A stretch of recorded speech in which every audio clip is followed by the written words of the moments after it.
Hey, what's up there, comic and movie fans? I'm Troy the Max Extreme. Nice addition. Thank you. And I'm Ghost Hunter Dave. Totally screwed you up. And this is IMPERIUS REX. On today's show, we'll be going all over what we thought of Captain America 3 Civil War. You betcha.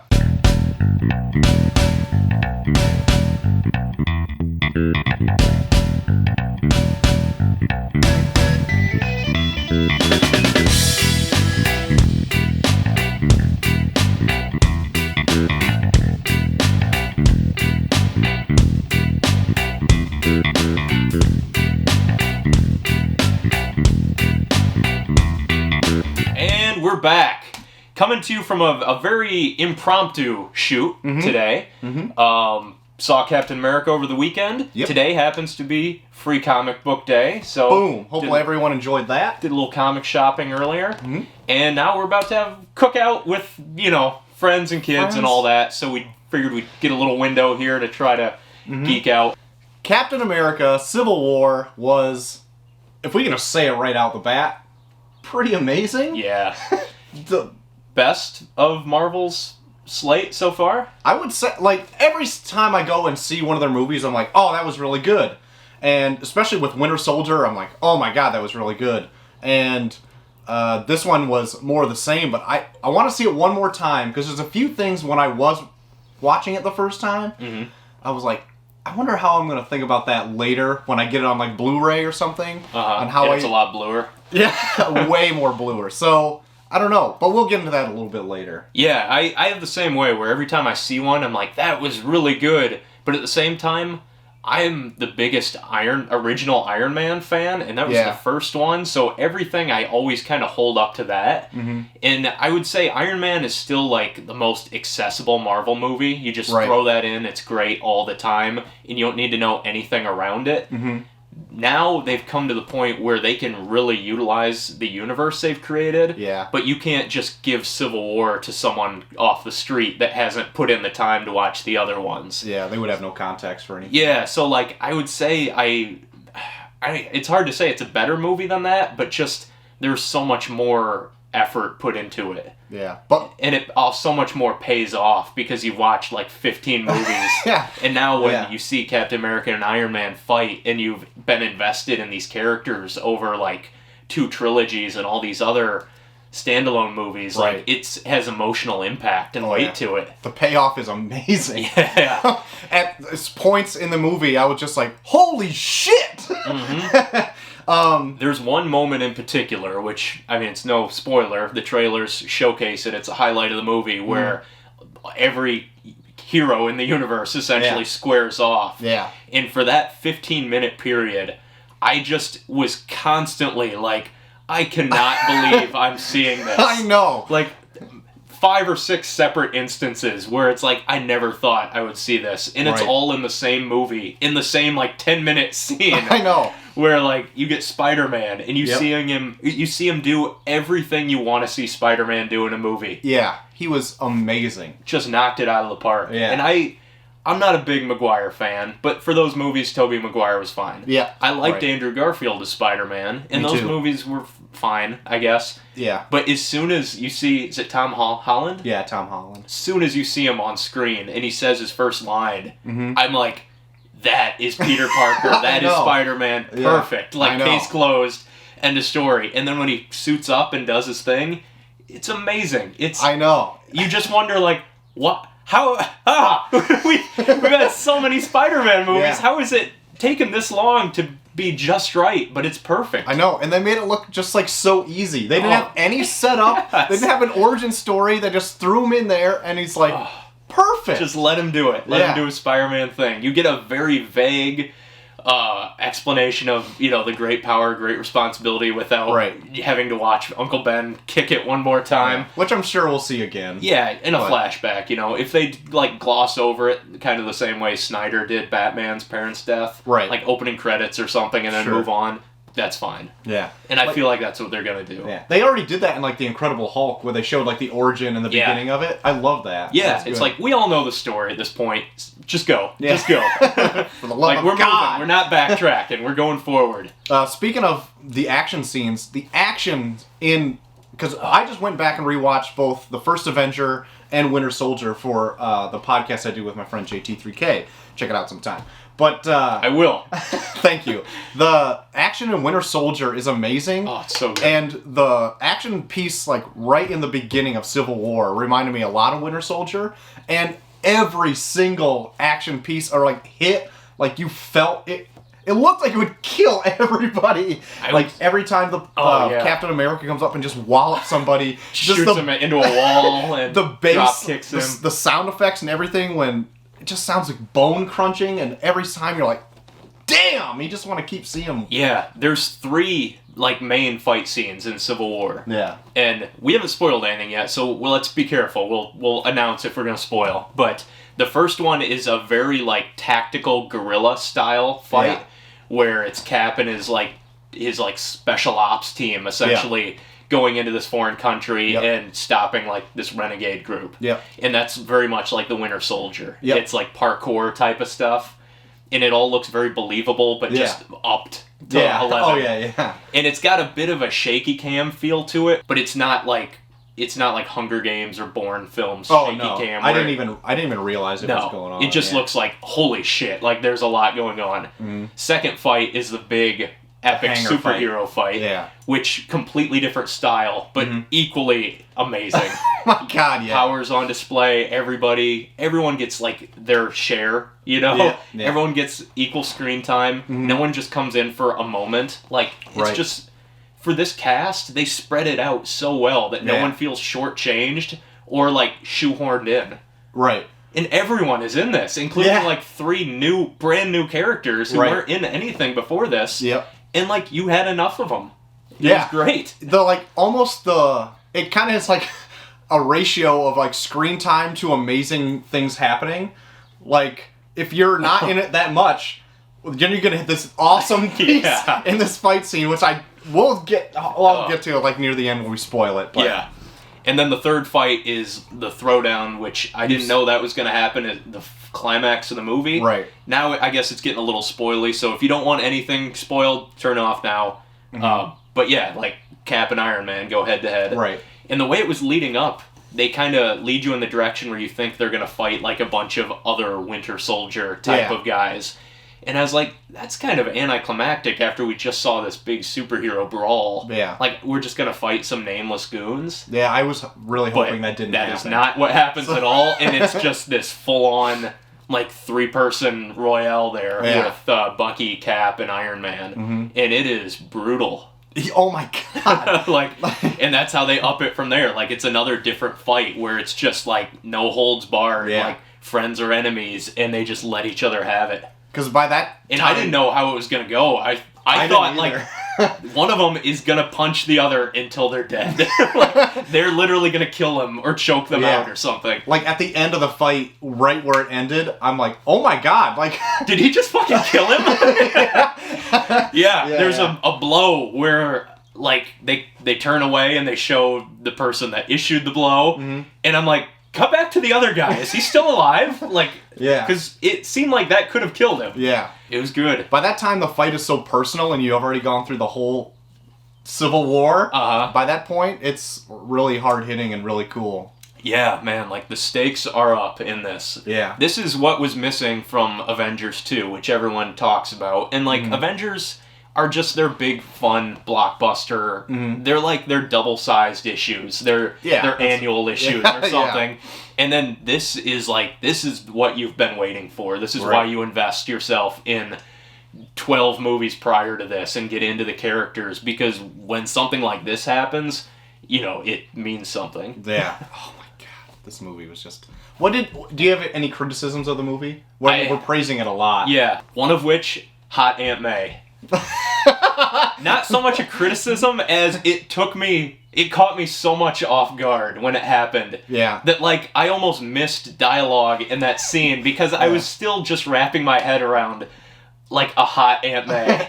Marissa Tomei plays Aunt May. Yeah. And this is the only iteration of a hot Aunt May we've ever seen. Yep. And it's such a drastic change, but it's one of those where, like, yeah, okay. Like, doesn't hurt it. Yeah. It's so shocking. I wasn't going to say I have aunts that are hot, but I was going to say, it makes sense. I have aunts that aren't ancient. Yeah, because Aunt May is, like, she always looks like she could be his great-grandmother. It doesn't make any sense. Like, if Peter's in high school, his aunt should not be more than, like, 40, 45. Right.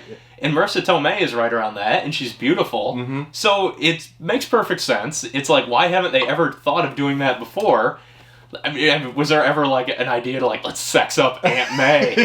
yeah. But, I mean, there's rumors that they wanted to turn her into, like, a S.H.I.E.L.D. agent at one time under Sony's banner. But, you know, it was fine. It was so much of a change that I was like, what? No. I liked it. I thought it was really refreshing. I did too, and her and Tony's banter there was funny, you know. Second criticism, the main villain, and again, this is spoilers, Zemo, of Baron Zemo, but not really, by name only. Yeah. He's not a Hydra agent, he's not a costumed villain, he's just a dude that lost his family in the Ultron incident, and just wants to, like, make the team fight each other from within, like pull the whole plot of the movie. Full-on spoiler territory now.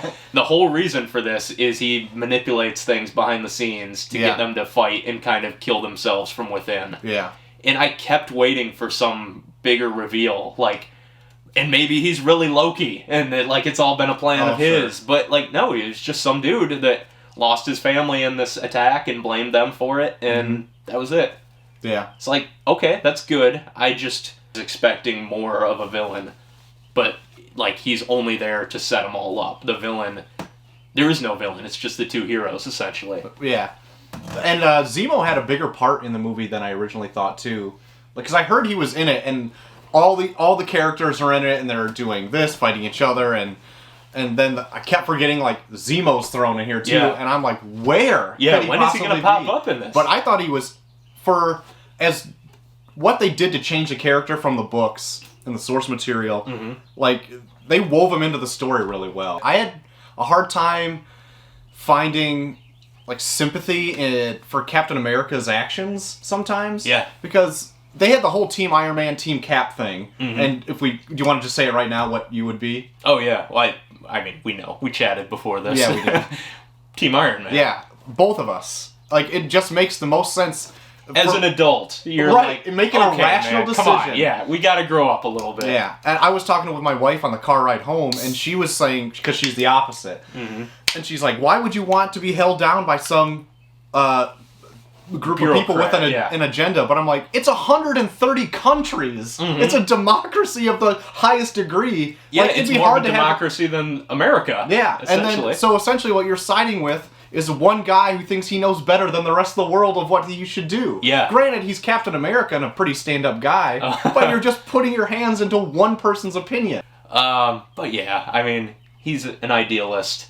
And Tony Stark is a realist, I guess. I would say so, yeah. And you would think Tony Stark would be the one that's pushing against authority, but he makes a good argument. Like, when he found out his weapons were being used against his wishes, he quit and shaped up. Yeah, and all this stuff. Even though he's the cause of all these problems in the Marvel Universe, by this point he's finally taking responsibility for his actions. And you're like, yes, you should. Like, finally, Tony. Like, yes, grow up a little, and I'm happy to support your decision. Yep, exactly. So, I mean, we've gone into full spoilers already. We've talked about the plot, the ending. Let's just throw out some of our favorite moments. And this is full spoilers, too. But do you have a couple... There's many, but do you have a couple that stand out? The hangar fight with Ant-Man turning full Giant Man, which I was really hoping was going to happen. Yep. That was the one point where I was like, holy shit! And then right after I said it, Spider-Man goes, holy shit! I was like, yes! And then one part of Ant-Man, I think he's handing him a shield or something. He goes, here you go, Captain America! Yeah. And I'm like, just dying. I love when he's on Hawkeye's arrow, and he's like, all right, ready to go, arrow guy. He hasn't learned his name. And when Spider-Man webs Falcon, and Falcon's like, did that stuff just come out of you? I could watch the hangar fight indefinitely. They've taken the time to set up all these characters. They're so well-rounded, so that, like, now you can play with them, and you can interact. It's like playing with toys. Like, that is what they would say. Spider-Man would do this in that situation. Oh, it was good. Mm-hmm. Black Panther, great addition. Amazing in this. Never been a big, huge Black Panther fan, but as soon as he came on screen in his normal attire, I was like, I like this guy. And he is relentless. Yeah, and then when he goes into Black Panther mode, he's like, oh, this guy's a badass. Everyone in this was a badass. I remember saying that, too, in the theater. Like, every single person has a number of just hero shots and badass moments, and none of them feel forced. No. There's never, like, just a heroic pose that feels unearned. Yeah. It's like, no, they just kick ass. Like, they don't highlight it or showcase it. It's just one after another. Scarlet Witch, Black Widow, Black Panther, Ant-Man, Spider-Man, they're just all of them. Yeah. Just awesome. Yeah. Like, there is someone for everyone in the world to root for in this. Yeah. Everyone is covered and has someone that they can look up to. Yeah. As, like, a hero figure in this. They're great. But yeah, overall, man. Oh, yeah. What more could you want out of a superhero movie? Yeah. I might see it maybe a few more times, because it was really good. In the year of versus movies, this one showed us all how to do it, how to do it right. Oh yeah, for sure. I support Batman versus Superman, but I can't give it a whole lot of leeway when you compare it to something like this. Oh, yeah. This was amazing. Yeah. Also coming out this summer with the release of Captain America: Civil War, Marvel Comics is doing Civil War 2. Pick it up on Free Comic Book Day. Yep. If you have a time machine. Or pick it up when it comes out normally. Yeah. Just got it. Haven't had a chance to read it yet, but this is Marvel's big event book right now, and perfect timing. Yep. I wonder if they planned that out.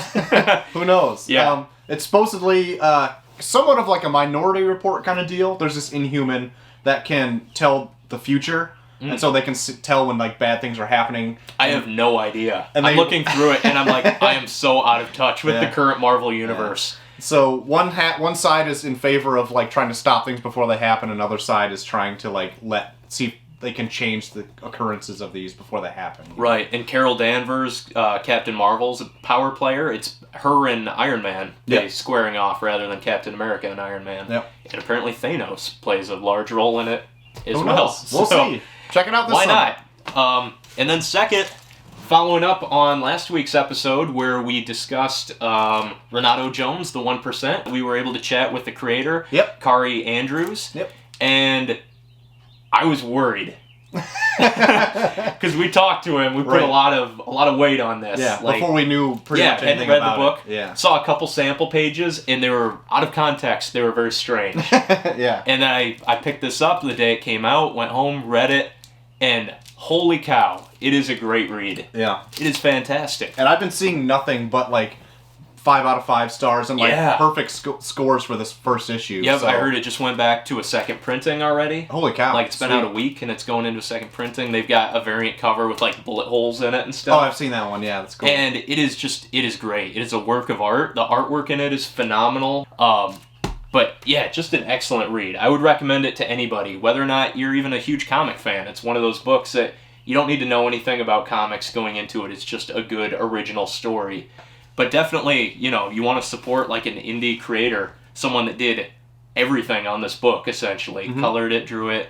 I think he did everything but lettered it, maybe. Yeah. Which, come on, why not?